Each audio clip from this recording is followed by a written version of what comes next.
Good evening.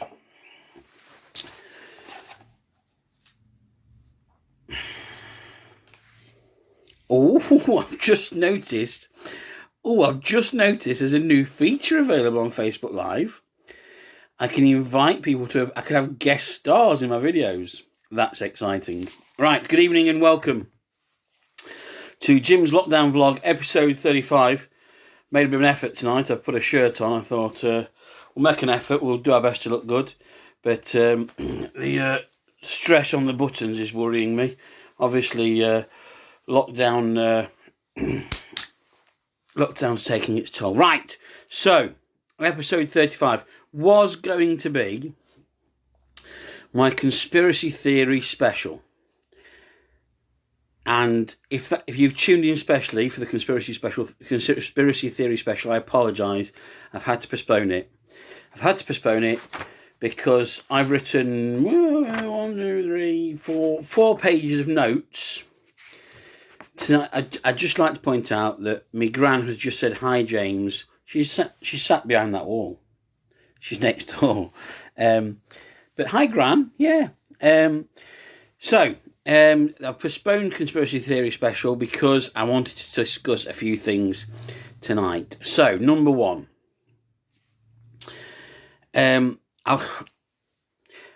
Today, I was on Facebook. And Facebook, social media is brilliant. I love it. I think it's really important. Particularly in the current situation, it's got a very important role to play.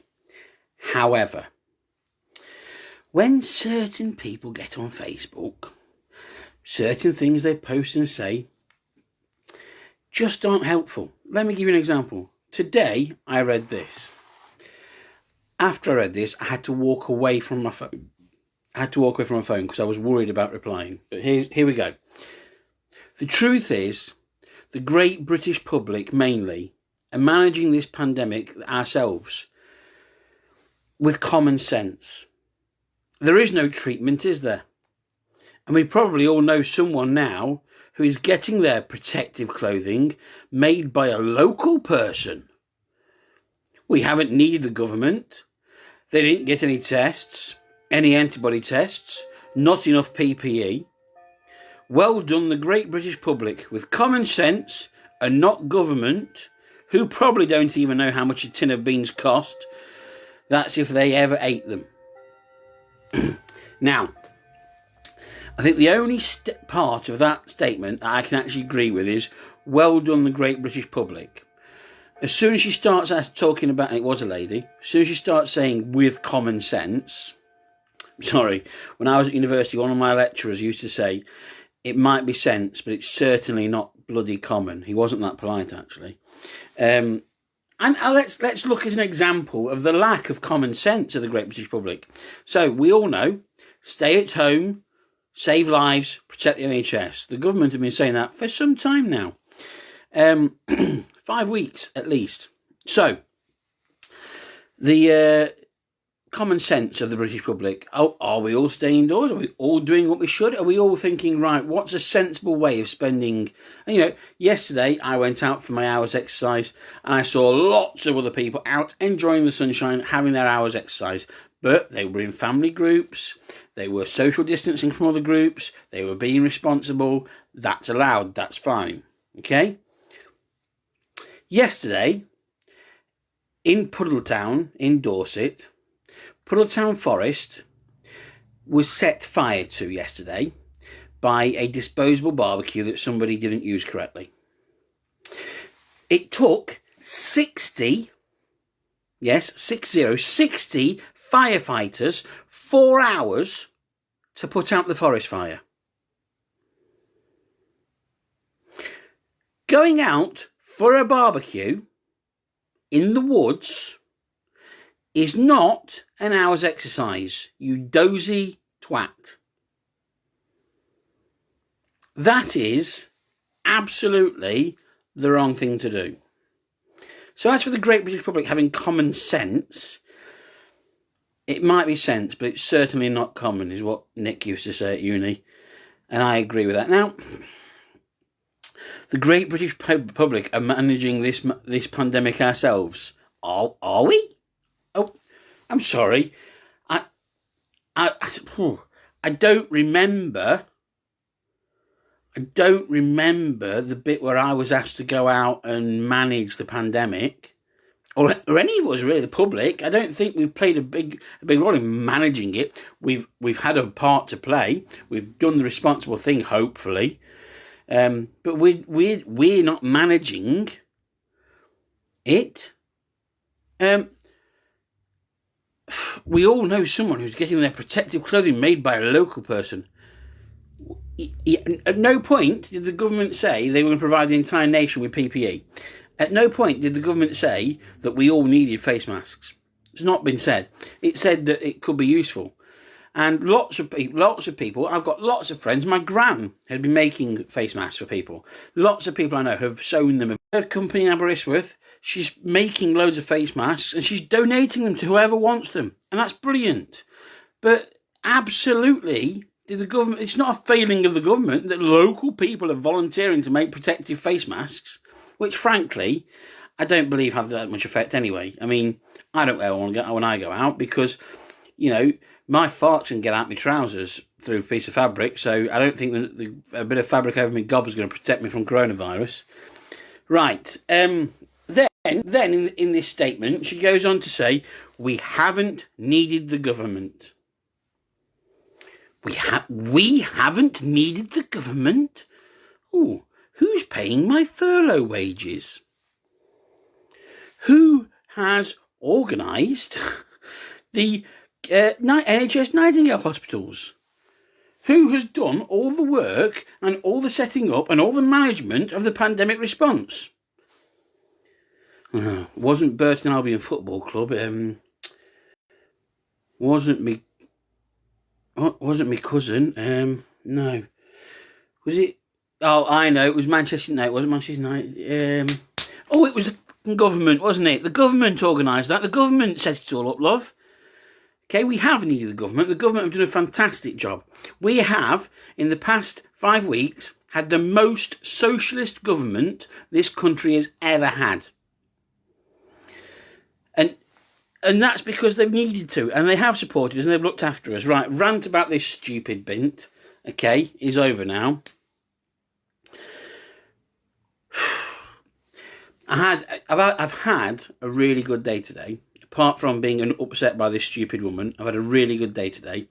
This morning, got up, did an hour's tuition on Skype with my niece. That went really well. We had fun. We giggled. It was good. It was a really good lesson. And then after that, I got into, I did some clarinet practice because I'm learning the clarinet. Some of you know during lockdown. And then after that, I had a Zoom meeting with two really good mates. They were best friends of mine at university. Haven't seen either of them for years, and that's criminal. And we've got to fix that now because we met up on Zoom today. It was brilliant. It has inspired me to do a piece of writing for a sitcom or a play. I'm not sure which it's going to be yet, but I'm going to do it. I'm inspired, and I'm going to get creative. I'm going to write again. And one of those friends, he said, you know, he thinks that actually mental health is an issue that is around and we all need to be aware of. And I'm not ashamed of saying I've had mental health issues in the past and I've learnt to manage my mental health now so that I'm healthy. But let's just focus on my mate Joey's point. He said that he thinks, because he's not depression, but being in lockdown this last week, because his partner, she moved out at the weekend, last weekend for work. She had to go move down to London for her new job. So he's now gone from being with her all the time in lockdown to completely separate. She's down in lockdown, he's up here in lockdown, and they're still together, but he's missing her terribly. And he's having this situation of he's alone, he's missing her, he hasn't needed to go out of the house, so he hasn't gone out of the house. You know, and he says, this is giving me, I think, a better appreciation of how people with depression must feel every day. And, you know, maybe that is one of the benefits that can come out of lockdown. I mean, depression, mental health, it's different for everyone. Nobody, even people, I've had mental health problems, and I don't understand other people's mental health problems because we're all individual and everyone's cases are individual. But maybe there are some insights to be gained from this. Interesting. Right, now, need to get a little bit ranty again now. Katie Hopkins, okay? Katie Hopkins. Oh my FG. I mean, she's a repugnant individual, and I'll tell you how I'm going to describe her. I'm going to use my mate's word for this. She's a shit biscuit. Because, right, me, the two mates I was online with from Zoom earlier, and other friends have shared this opinion with me as well. We don't think she's actually as repugnant and as vile and as awful as she plays. We think she's playing a role because it sells column inches, it sells her brand, and it makes her more famous. So, I saw something that was shared about her. I'm going to tell you a little bit about that, so you can understand my rage. I am going to reassert that she is a shit biscuit, and I'm going to ask you all to do something for me in response to the shit biscuit that is Katie Hopkins. So Katie Hopkins today made a video that went on Facebook, and it said, to all the doctors and nurses in the NHS that are spending their time making TikTok videos, and this, I'm going to paraphrase now, these weren't her exact words, but she basically said, pack it up and get back to work. Now, I think the doctors and nurses in the NHS are working pretty damn hard at the minute. I don't think there's a single medical professional in this country who's going, oh no, let him die whilst we make our TikTok video. That's not happening. They're going through an incredibly stressful, hard time at work at the minute. The NHS is under pressure and they've got a lot to do. And do you know what, Katie Hopkins? Back the fuck off, right? Leave the NHS alone. If they've got a small bit of time, if they've got a bit of respite time where they can make a TikTok video and that boosts the morale and the team spirit and helps them get through what they're going through, you leave them the fuck alone, all right? So, Katie Hopkins, repugnant individual? Does she deserve a fate worse than death? No, I'll tell you what she deserves. She deserves zero fame, because that's what she fears most. So what I'd like to ask everyone to do, and share this to Katie Hopkins, either turn it off so that she's not there, whether it be the TV or the radio, turn it off. We don't want to hear her. We don't want to see her. Turn it off. If you see a paper with her picture in it or on it, don't buy it. If you see something about her on social media, don't share it. Block it. Get rid of her. Let's make her invisible. Let's make everyone pay no attention to her. Because there is nothing that she would hate more, there is nothing she would want less than for nobody to listen. So let's all stop sharing her shit. Let's make Katie Hopkins disappear by not listening and not sharing her vile shite that she spreads. Let's just stop it. Let's take the power away from her. Right, Katie Hopkins rant out of the way. So, there's a lot of things going on at the minute to do with lockdowns being eased and how do we manage the pandemic, how do we move forward. So, today I read a news article about coronavirus tracking apps that you can get for your phone. Now, to my knowledge, we don't have one here yet. One's been launched in Singapore and the Australian government have launched one. Okay, so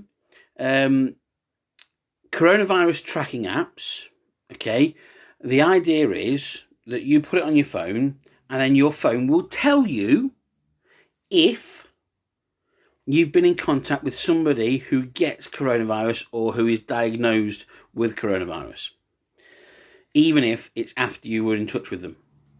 But there's basically two systems at the minute. There's one which is GPS, which is unreliable because the satellites aren't 100%.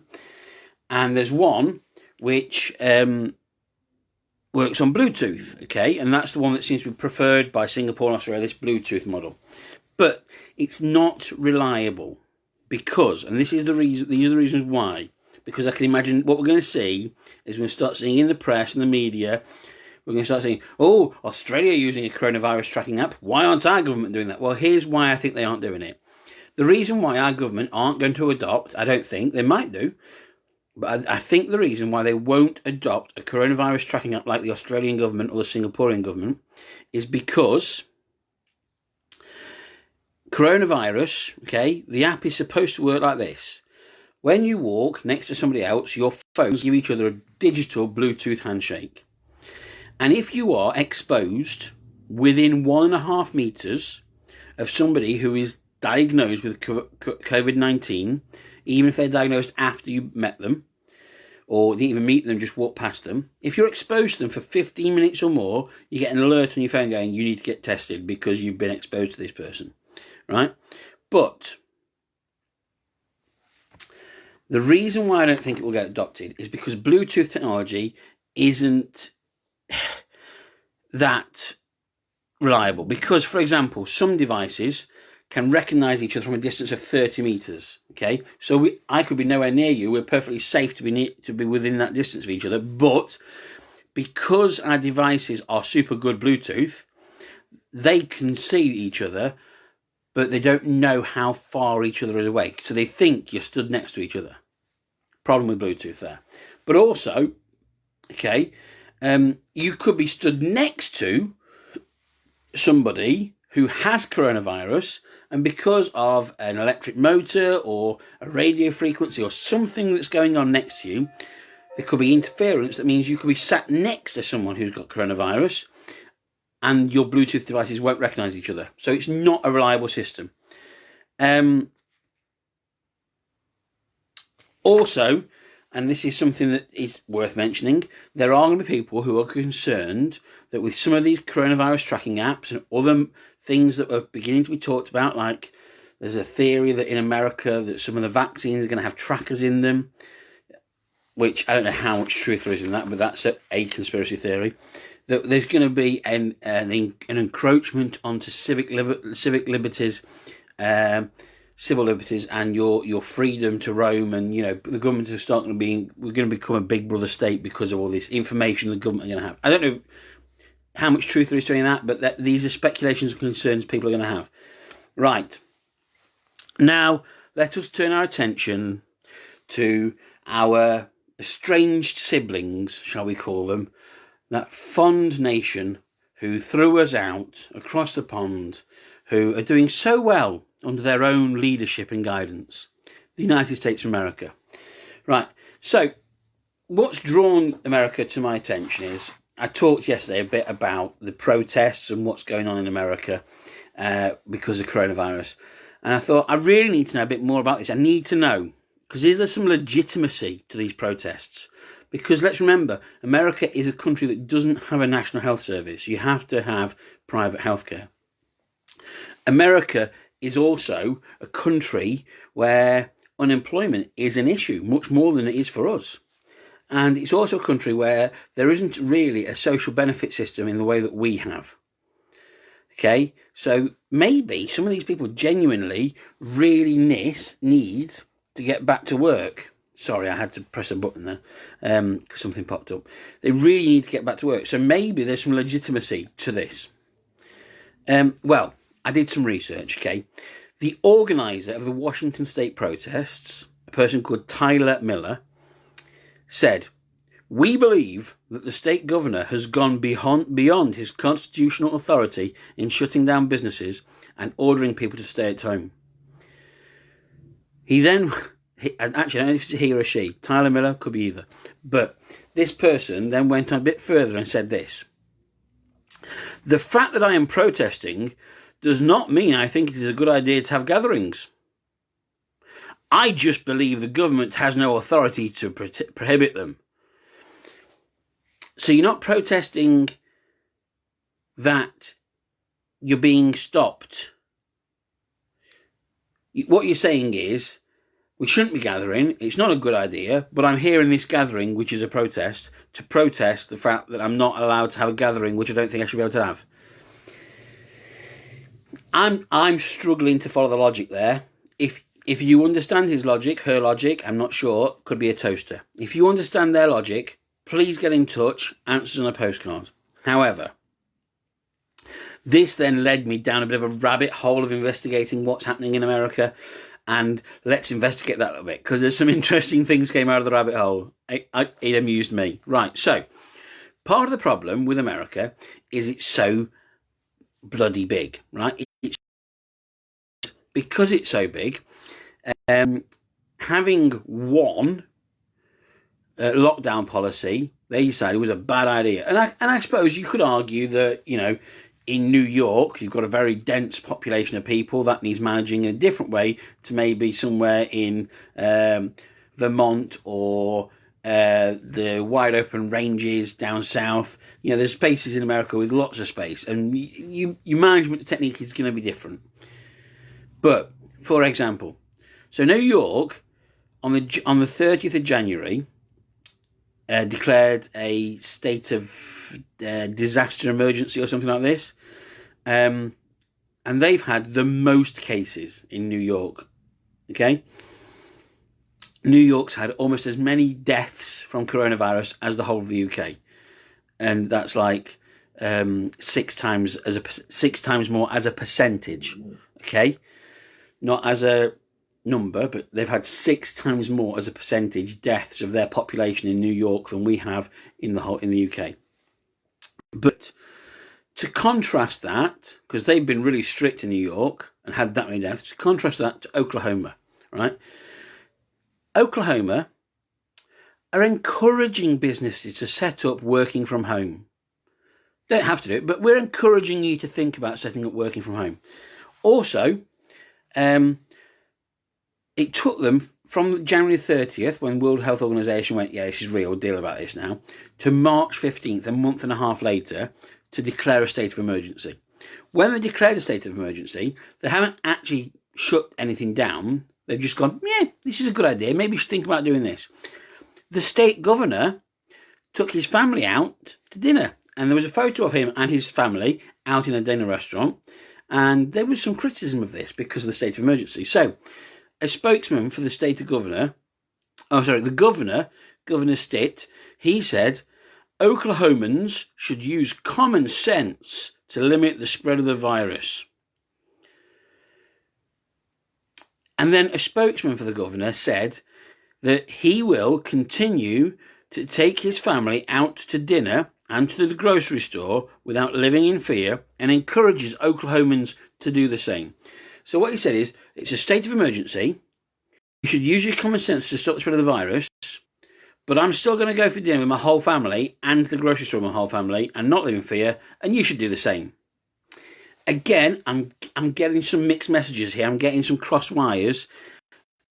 If you understand the governor of the state of Oklahoma's response, please let me know, because I haven't got a clue. Texas doesn't even have a statewide policy for coronavirus. In Texas, they're just letting each town make up their own rules, because, you know, that'll be all right. And it gets more ridiculous still. So, Rick Becker, in fact, Dr. Rick Becker, he's a qualified doctor, who is the state representative for North Dakota. They only have one state representative. So he's the person who sits in the House of Congress as a representative for North Dakota. He said, that is something you're going to say no matter what, that there may have been more deaths. So he's saying, no matter what we do, no matter what happened, you can never say there could have been more deaths. I'm not sure that statement has any actual meaning. Yes, there could have always been more deaths. I don't know. But also, he went on to say, this is where it gets good. This is his analogy for how to deal with coronavirus. He went on to say, you're taking the if it saves just one life argument. And I would say that if I would drive at 20 miles per hour instead of 50 miles per hour, it's possible I might not kill somebody. And you can look at all aspects of our lives that way. But our whole way of life in this country would collapse, and we can't live life that way. Excuse me. I need a little sip of juice just to get over that absolute dickwad's comment. So, the representative for North Dakota in the Congress of the United States of America is saying, well, you know, it's like driving a car. If I drive at 20 miles per hour and hit someone, I won't kill them. Whereas if I drive at 50 miles per hour, I'll kill them. But how does that relate to coronavirus? I don't get it. This is a qualified doctor who's going, yeah, don't worry about it, be fine. Just carry on. Get back to work. He wants to lift lockdown because we need to get back to work. I don't get his logic, their logic. Right. Let's step away from the United States of America. As, to be honest, George III probably would have been easier when they said we want independence, just to go, do you know what? Have it. Because we'd have lost less men in the War of Independence, the American Revolution. We'd have had a lot less problems with them. We could have just washed our hands of them, and they could have fucked it up anyway. Anyway, moving on. I suppose George III didn't have the beautiful power of hindsight as I do. So, we've seen now, in our country, we are flattening the curve. The curve has flattened. And in places, it's starting to drop. We are potentially at the peak or just past the peak. That's what the latest advice from the SAGE panel and the cabinet briefing has been today. So, undoubtedly, eyes are turning towards lockdown. Everyone's starting to go, ooh, when can I go out? When can I go out? Now, we've seen, and I've mentioned in previous episodes, we've seen in many countries now, China, Japan, Germany, in other countries, the government have gone, yeah, okay, we'll release you a bit, you can have a bit of freedom. And in result of that, there's been a second wave, and there's been more deaths, and there's been another spike.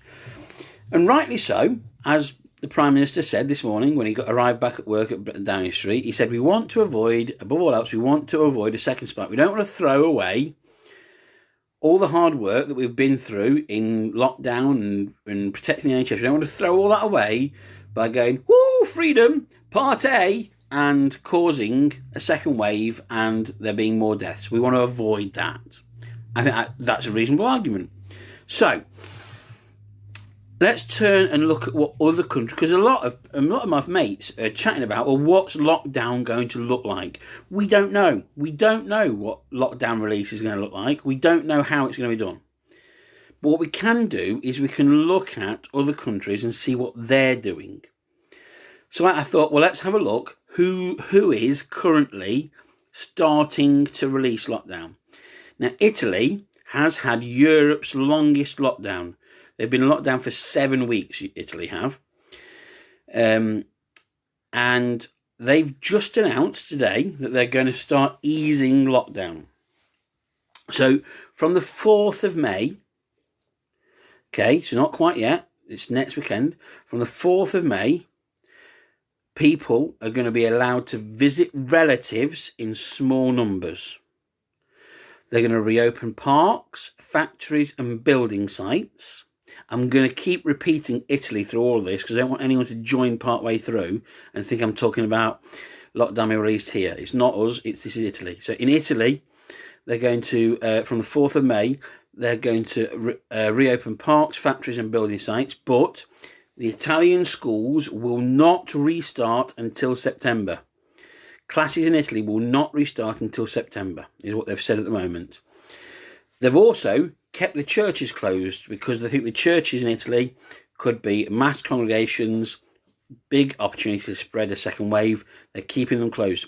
Now, the Roman Catholic bishops in Italy have responded by writing a group letter to the Prime Minister of Italy to complain about this. I think they're absolutely stupid. Listen to your government. They're trying to protect lives. In Italy so far, they've had 197,675 cases confirmed. Okay, I almost went a bit Priti Patel with that number there, but no. They've had 197,675 cases confirmed in Italy. They're saying that from the 4th of May, in Italy, funerals are going to be allowed to recommence, and they're going to be a maximum of 15 people at Italian funerals, and they need to really happen outdoors. That's what they're saying. They're saying that they're going to allow travel within your region in Italy. So that's like saying to us, you can move around in Staffordshire or you can move around in Derbyshire, but you're not allowed to travel between. Okay? And I think that's really important that we notice that in Italy, they're saying in the phase out of lockdown, they're going to allow some travel, but only local. Okay? Also, they're starting to say from the 4th of May in Italy, they're going to allow athletes and individual sports to start being allowed to happen again. And from the 4th of May, bars and restaurants in Italy are going to be open for takeaway only. Now, if things go well, and this is looking good, they're going to start releasing a bit more. So in Italy, they're saying if their lockdown release procedures go well, by the 18th of May, they're going to start allowing sports teams to start training. They're not restarting sporting events, but from the 18th of May, they're expecting to let sports teams start training together again. And they've also said that from the 1st of June in Italy, they're going to let bars and restaurants, hairdressers, salons, beauty salons, etc., to reopen for service inside. But that's only if the first phase of their release of lockdown goes well. Now, and here's the most important thing, okay?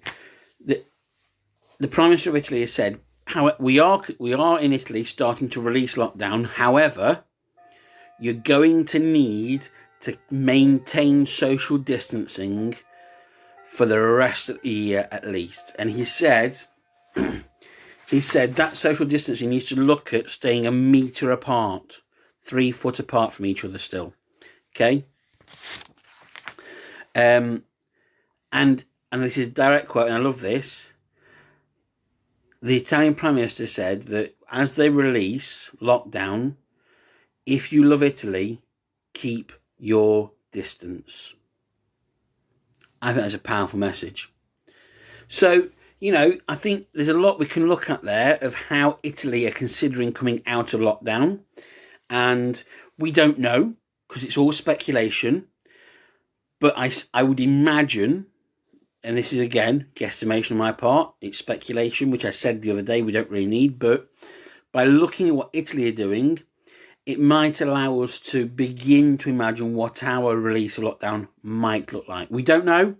And until the government say for certain, it's kind of pointless speculating. But it is interesting to look at other countries and see how they're coming out of lockdown. I think that's an interesting exercise. Now, another country who've done remarkably, New Zealand. And I think looking at what New Zealand have done, I might even feature them a bit more tomorrow. We might have a bit of a New Zealand special maybe. I don't know. See what happens. A lot could happen between now and tomorrow.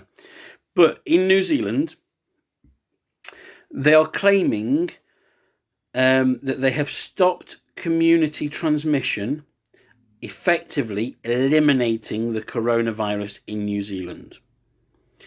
So what that means is that they have stopped new cases occurring out in the community. So the rate of transmission, which I think is the R number, or is that the rate of infection? Anyway, the rate of transmission between people has stopped because they've had quite a severe lockdown, and they have effectively, in New Zealand, eliminated coronavirus. That doesn't mean it's gone. It does not mean that New Zealand is free of coronavirus. They have had a very successful, very strict lockdown. Now, having visited Australia and New Zealand, particularly New Zealand, I can tell you, over there, they take security, particularly biosecurity, proper serious. Yeah? A lot of their indigenous flora and fauna is in jeopardy because of stupid stuff that we did when we arrived there, bringing cats and rats and other stuff that doesn't belong there. So New Zealand and Australia take biosecurity really seriously. New Zealand are super hypersensitive about biosecurity. Okay? So I imagine the amount of coronavirus that came into the country was probably really cut down by that. And the fact that it is part of their culture to think so strongly about biosecurity that will have helped them limit the effect of the coronavirus. Now, in New Zealand, they have only had 18 deaths due to coronavirus. Now that, for me, is amazing. They have now had new cases in single figures for several days. Okay. However, even with New Zealand having such success with their response to coronavirus, New Zealand is saying, yeah, we've been really successful. We've only had 18 deaths due to coronavirus in New Zealand. We've got new cases in single figures. However, do not get complacent. Do not think this is over. You've still got to maintain your social distancing because we are fearful of a second wave. And I've done a lot of research today. Spent a lot of time browsing lots of different news websites, lots of different news sources. So I'm not just bringing you something from one place to look at a balanced opinion. And from all the different countries and news sources I've found and looked at today, what is clear to me is that all sensible countries who are taking this seriously, and by that I'm kind of eliminating the United States of America and Belarus, but all sensible countries who are taking this seriously are really, really fearful of a second wave. And that's why I am really supportive of what the Prime Minister said this morning about let's not throw away our hard work, let's maintain social distancing, let's keep lockdown in place for now until we are confident we're not going to fuck things up with a second wave. So, I've spotted a few new faces tonight watching. Welcome, thank you very much. This is Jim's Lockdown Vlogs. I've not got a time for tonight for could we do a one-liner maybe? I normally end on a joke. I haven't prepped one. I've done lots of research into factual stuff today. What's red and green and goes round and round? Frog in the blender. It's one of my favourites. There we go, I've ended with a joke. If you've missed all my other lockdown vlogs, we're on episode 35 now, the end of week 5 of lockdown. This is the end of week 5 of lockdown. So 35 episodes so far to this episode.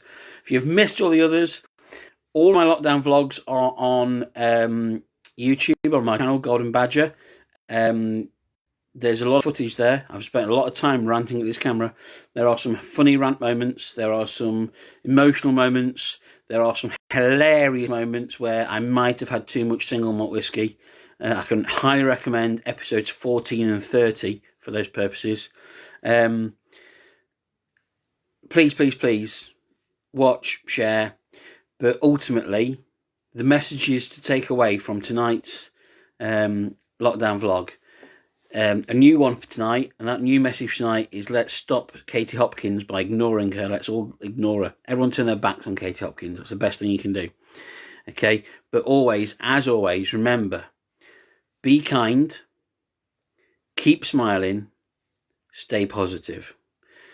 Captain's Vlog, episode 35, signing off. Live long and prosper.